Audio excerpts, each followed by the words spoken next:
എല്ലാവർക്കും നമസ്കാരം. ഇന്ന് നമുക്ക് നല്ല ടേസ്റ്റും സോഫ്റ്റുമായിട്ടുള്ള പാലപ്പം ഉണ്ടാക്കുന്നത് എങ്ങനെയാണെന്ന് നോക്കാം. വളരെ ഈസി ആയിട്ടുള്ള ഒരു പാലപ്പത്തിൻ്റെ റെസിപ്പിയാണിത്. ഇതേ രീതിയിൽ അപ്പം ഉണ്ടാക്കിയെടുക്കുകയാണെങ്കിൽ തുടക്കക്കാർക്ക് പോലും നല്ല പെർഫെക്റ്റ് ആയിട്ടുള്ള പാലപ്പം ഉണ്ടാക്കിയെടുക്കാം. ഇനി നമുക്ക് അപ്പം ഉണ്ടാക്കുന്നത് എങ്ങനെയാണെന്ന് നോക്കാം. ആദ്യം തന്നെ അപ്പത്തിന് വേണ്ടിയിട്ടുള്ള അരി കുതിരാൻ വേണ്ടി വെക്കണം. ഇവിടെ 250 മില്ലിയുടെ ഗ്ലാസ്സിൽ 2 ഗ്ലാസ് അരിയാണ് എടുത്തിരിക്കുന്നത്. ഈ അരി മിനിമം ഒരു 4 മണിക്കൂർ കുതിരാൻ വേണ്ടി വയ്ക്കണം.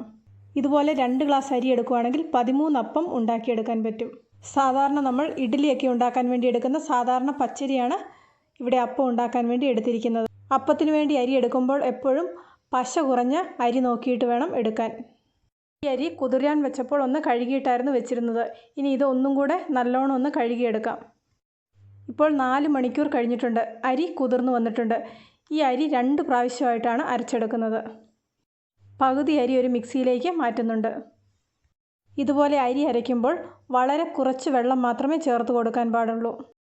ഈ വീഡിയോ ഒന്ന് ശ്രദ്ധിച്ചിട്ടുണ്ടെങ്കിൽ മനസ്സിലാകും. ഈ അരിയുടെ നെകക്കെ വെള്ളം വരാൻ പാടില്ല. കുറച്ചും കൂടെ താഴെയായിട്ട് വേണം വെള്ളം വരാൻ. ഒരു സെറ്റ് അരി നന്നായിട്ട് ഇവിടെ അരച്ചെടുത്തിട്ടുണ്ട്. അടുത്തതായിട്ട് ചെയ്യേണ്ടത് ഇതിൽ നിന്ന് 4 ടേബിൾ സ്പൂൺ അരി അരച്ചത് ഒരു പാത്രത്തിലേക്ക് മാറ്റണം. 4 ടേബിൾ സ്പൂൺ എന്ന് പറയുമ്പോൾ 1/4 കപ്പ് അളവ് വരും. അടുത്തതായിട്ട് ചെയ്യേണ്ടത് ഇതിലേക്ക് 3 ഇരട്ടി വെള്ളം ഒഴിച്ചു കൊടുക്കണം. അതായത് 1/4 കപ്പ് വെള്ളം.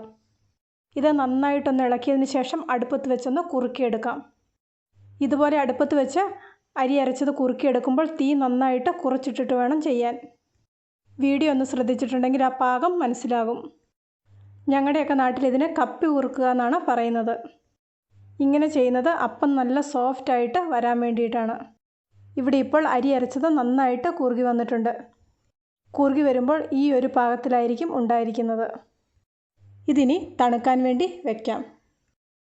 ഈ കൂട്ട് തണുത്ത് വരുന്ന സമയം കൊണ്ട് കുറച്ച് തേങ്ങ ചിരകിയെടുക്കാം.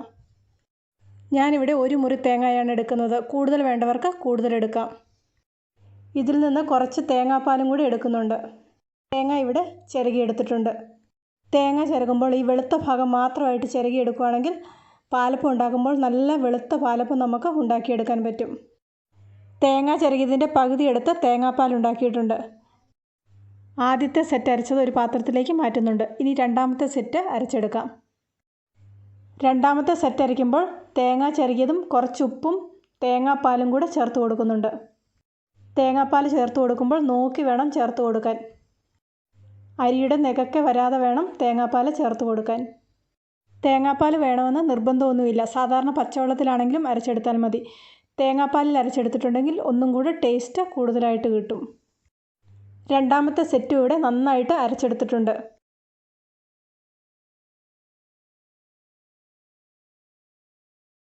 ഇനി മൂന്നാമത്തെ സെറ്റാണ് അരച്ചെടുക്കേണ്ടത്. അതിന് വേണ്ടിയിട്ട് കുറുക്കി വെച്ചിരിക്കുന്ന ആ അരിയുടെ കൂട്ട് മിക്സിയിലേക്ക് ചേർത്ത് കൊടുക്കാം.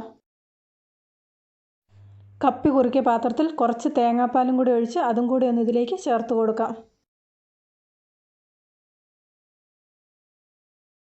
ഇതിൻ്റെ കൂടെ ഒരു പിടി ചോറും കൂടെ ചേർത്ത് കൊടുക്കുന്നുണ്ട്. ഇതുപോലെ ചോറ് ചേർക്കുമ്പോൾ കപ്പ് കൊണ്ട് അളന്നെടുക്കുന്നതിനേക്കാൾ നല്ലത് ഇതുപോലെ കൈ കൊണ്ടൊന്ന് എടുക്കുന്നതാണ്. ഒരു കൈ ചോറാണ് ഇവിടെ എടുത്തിരിക്കുന്നത്. മൂന്നാമത്തെ സെറ്റും ഇവിടെ നന്നായിട്ട് അരച്ചെടുത്തിട്ടുണ്ട്. ഇപ്പോൾ അപ്പത്തിന് വേണ്ട എല്ലാ കൂട്ടുകളും അരച്ചെടുത്തിട്ടുണ്ട്. ഇനി ഇതിലേക്ക് കുറച്ച് ഈസ്റ്റ് ചേർത്ത് കൊടുക്കണം. ഞാനിവിടെ ഇൻസ്റ്റൻറ്റ് ഈസ്റ്റാണ് ചേർത്ത് കൊടുക്കുന്നത്. ഇത്രയും അരിക്ക് 1 നുള്ളി ഈസ്റ്റ് ചേർത്ത് കൊടുത്താൽ മതി. ഇതുപോലെ ഇൻസ്റ്റൻറ്റ് ഈസ്റ്റ് അല്ല ഉപയോഗിക്കുന്നതെങ്കിൽ അരി അരയ്ക്കുന്നതിന് മുമ്പ് ആ ഈസ്റ്റ് കുറച്ച് ഇളം ചൂടുവെള്ളത്തിലിട്ടതിന് ശേഷം ഇതുപോലെ അരച്ച് കഴിഞ്ഞ് ചേർത്ത് കൊടുത്താൽ മതി. ഒരു സ്പൂണിൽ അളന്നെടുക്കുമ്പോൾ ഇത്രയും അളവിലാണ് ഈസ്റ്റ് വരുന്നത്. ആക്റ്റീവ് ഈസ്റ്റാണ് എടുക്കുന്നതെങ്കിൽ ഇതിൻ്റെ ഇരട്ടി അളവ് ഈസ്റ്റ് എടുക്കണം. ചൂടുകാലത്താണെങ്കിലാണ് ഇത്രയും ഈസ്റ്റ് എടുക്കേണ്ടത്. തണുപ്പ് കാലത്താണെങ്കിൽ കുറച്ചും കൂടെ ഈസ്റ്റ് എടുക്കാം. ഈസ്റ്റ് ചേർത്തതിന് ശേഷം ഈ അപ്പത്തിൻ്റെ കൂട്ട് കൈകൊണ്ട് നന്നായിട്ടൊന്ന് ഇളക്കി യോജിപ്പിച്ചെടുക്കണം. 8 മണിക്കൂർ ആകുമ്പോഴേക്ക് ഇത് നന്നായിട്ട് പൊങ്ങി വരും. ഇത്രയും ഈസ്റ്റ് ചേർത്ത് കൊടുത്തിട്ടുണ്ടെങ്കിൽ ഒട്ടും പുളിയില്ലാത്ത പാലപ്പം നമുക്ക് ഉണ്ടാക്കിയെടുക്കാൻ പറ്റും. ഇതുപോലെ പാലപ്പത്തിന് മിക്സ് ചെയ്ത് വെക്കുന്ന സമയത്ത് നന്നായിട്ടൊന്ന് ഇളക്കി കൊടുക്കുകയാണെങ്കിൽ പിറ്റേന്ന് ഉണ്ടാക്കുന്ന സമയത്ത് ഇത് ഇളക്കേണ്ട ആവശ്യമില്ല. 8 മണിക്കൂർ കഴിഞ്ഞപ്പോഴേക്ക് അപ്പം നന്നായിട്ട് പൊങ്ങി വന്നിട്ടുണ്ട്. ഇനി ഇതിന് മുകളിലായിട്ട് ഒരു 2 നുള്ള് പഞ്ചസാരയും കൂടെ ചേർത്ത് കൊടുക്കാം. അതിനുശേഷം ഇതിൻ്റെ മുകൾ ഭാഗത്ത് മാത്രമായിട്ട് ഇതുപോലെയൊന്ന് ഇളക്കി കൊടുക്കാം. പഞ്ചസാര കുറച്ച് താഴേക്ക് തന്നെ താന്നു പോയിക്കോളും. ഇനി ഇതിൻ്റെ ഏറ്റവും മുകളിൽ നിന്ന് കുറേശ്ശെ മാവെടുത്ത് അപ്പം ചുട്ടെടുക്കാം. അപ്പം ഉണ്ടാക്കുമ്പോൾ അപ്പച്ചട്ടി ഒരുപാട് ചൂടായിപ്പോയാലോ തീരെ ചൂട് കുറഞ്ഞു പോയാലോ അപ്പം ശരിയാകില്ല. ഒരു മീഡിയം ചൂടായിട്ട് ഇരിക്കണം. അപ്പത്തിൻ്റെ കൂട്ടൊഴിച്ച് കൊടുക്കുമ്പോൾ ഇതുപോലെയൊരു സൗണ്ട് കേൾക്കണം. ഈ ഒരു വീഡിയോ ശ്രദ്ധിച്ചിട്ടുണ്ടെങ്കിൽ നിങ്ങൾക്കതിൻ്റെ ആ പാകം മനസ്സിലാകും. അപ്പത്തിൻ്റെ കൂട്ടൊഴിച്ച് കൊടുത്ത് ഒന്ന് വെയിറ്റ് ചെയ്തതിന് ശേഷം വേണം ഇതുപോലെ അടച്ചു വെക്കാൻ.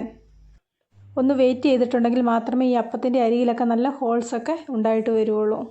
നല്ല സോഫ്റ്റ് ആയിട്ടുള്ള അപ്പം ഉണ്ടാക്കുന്നത് എങ്ങനെയാണെന്ന് എല്ലാവർക്കും മനസ്സിലായെന്ന് വിശ്വസിക്കുന്നു.